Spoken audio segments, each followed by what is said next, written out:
Do you know how many people die every year in scuba diving accidents? 90.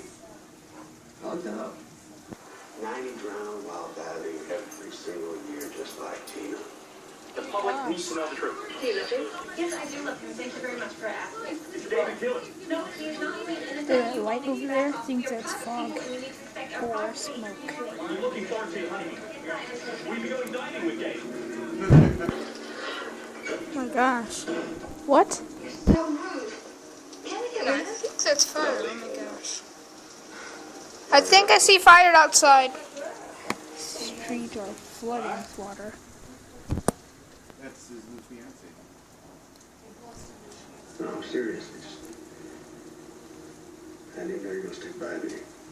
Baby, I'm here. For what? Good. Chris, come here, please. Then,